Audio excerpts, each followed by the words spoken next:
IPs either die a hero or live long enough to become a gacha. Describing any individual part of Persona does it a disservice because every part in isolation kinda isn't that amazing. Like how a cube of raw meat isn't that big a deal till you find out it's 1/8 of Zendaya. I don't get it. She's been chopped up. Should I say someone else? Would it make more sense if I said someone else? It's 1/8 of Steve Buscemi.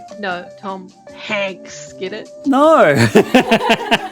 I've said on the script for months, never really sure if I wanted to share this experience with anyone else. I played this game for myself and I loved it, but the machine hungers to turn my experiences into content, so here I am, monetized. Tom hunks of flesh. You fucking ruined my joke again.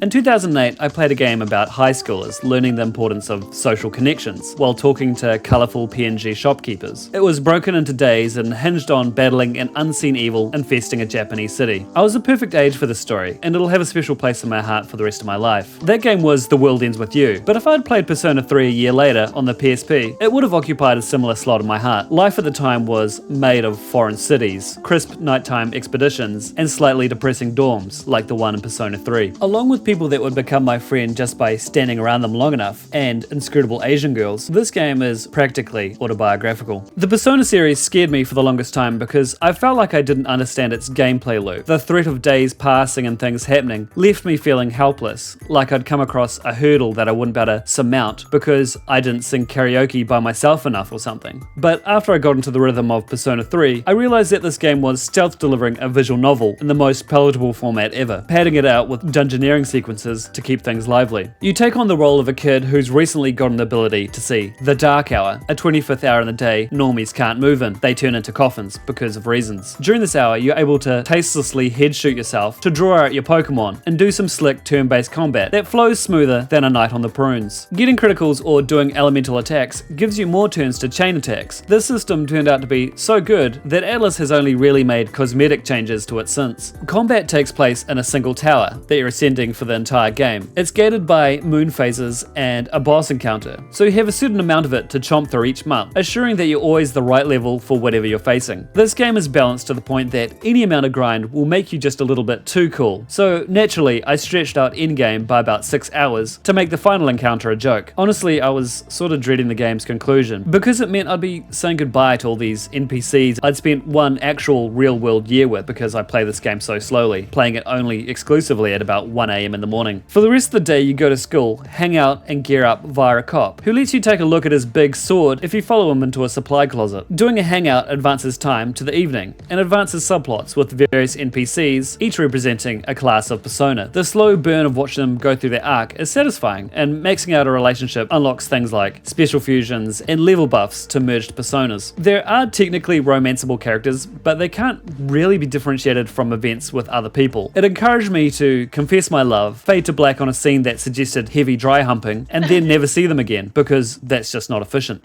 Despite all my quips and snark, it did something no game really dared to. It made me feel guilty for playing it. It encouraged me to play less games and have more of a social life, which I didn't do. It made me value the connections I have with people, because now I know that they're powering a demon inside of me. And I think that's really the nugget of gold that made this game worth recommending. It made me feel stuff, and I don't know, what better thing can you say about a game? Subscribe!